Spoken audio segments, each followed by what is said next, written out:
以这个地图来讲，这个北美跟中南美这个州，中南美洲其实兹卡病毒的感染都还有一些个案也还在流行。那另外像这个南半球的这个西太平洋、东太平洋这边还有一些这样的一个流感的一个状况。那像非洲的黄热病，非洲的黄热病基本上目前也都是处在这个有流行的状况。那像东南亚，国人最常去的东南亚，那东南亚呢，真的是要特别留意它除了目前登革热，目前登革热疫情有发烧的一个在那个爆发的一个状况，肠病毒啦等等也是如此。那不止这样，有部分的国家，有5个国家像泰国、印尼、越南、马来西亚这些国家，其实都还有兹卡病例，兹卡病毒的一个病例。那中国呢，如果去中国旅游，还要特别留意目前的流感。目前 H7N9， 呢，在中国其实是有流行的一个状况，在很多这个城市都有流行的状况。那如果去中东的话，可能要特别留意中东这个 MERS 去年、前年有这个 MERS 的一个状况。那目前还是有一些个案出现。那我们来看这些国际的一个旅游的一个建议资料表，我们可以看到这个人类的禽流感目前在中国是2级的一个警示所以已经到了2级了，所以要提醒。那像我刚才提到的这些东南亚国家登革热的部分，其实目前是蛮多的。以这个登革热的状况，马来西亚、新加坡啦、泰国啦，其实这些国家都有几万例，甚至像这个有数个国家都已经到了5万例的一个病例的一个状况。所以这个登革热其实在东南亚都是很普遍，大概每年他们都会有。在东南亚国家，可能他们每个国民，他们或许对登革热蛮习惯的。但是像我们在台湾呢，我们如果是南部的一个县市，或许像屏东高雄台南或许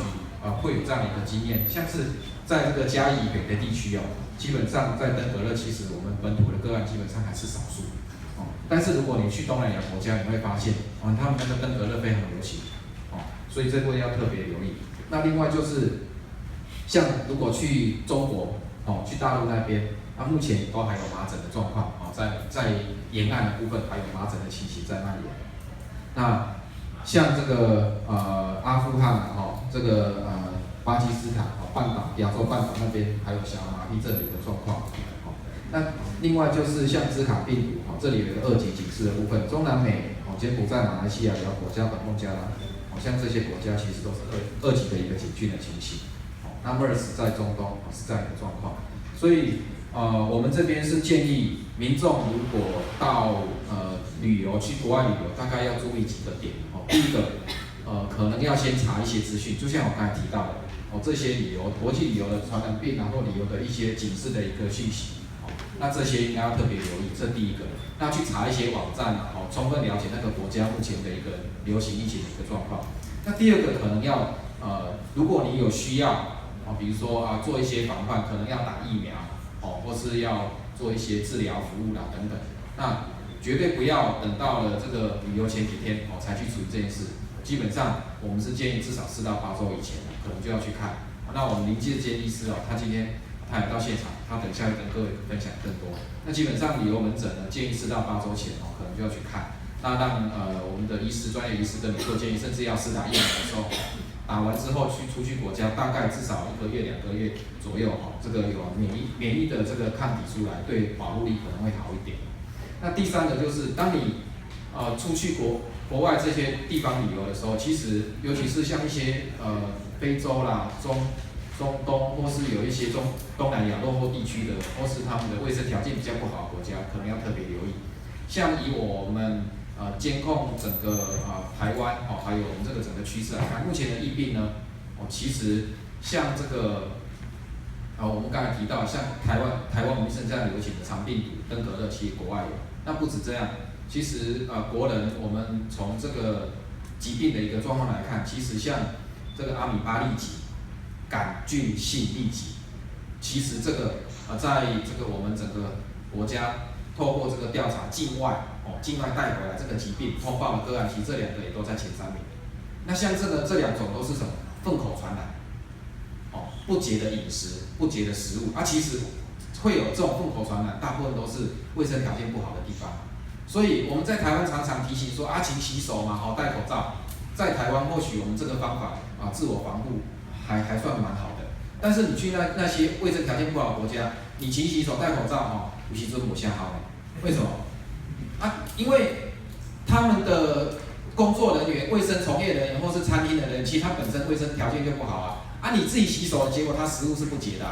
或是那个他食物呢是有这个洗水啦他们的水也不是那么干净，可能有一些，比如说那个比如说本身有一些粪口传染疾病可能会透过这个部分呢，然后去进一步就会接触到。那所以出去国外，我想等一下2位专家会分析更多啦。那我们这边是提醒像这些环境卫生条件，你可能要留意比如说可能要注意是不是有蚊子叮咬，像去东南亚就要留意的可能防蚊然后穿什么？穿比较浅的衣服蚊子不会接近你像这些可能都是要留意的部分。那此外呢，当你从国外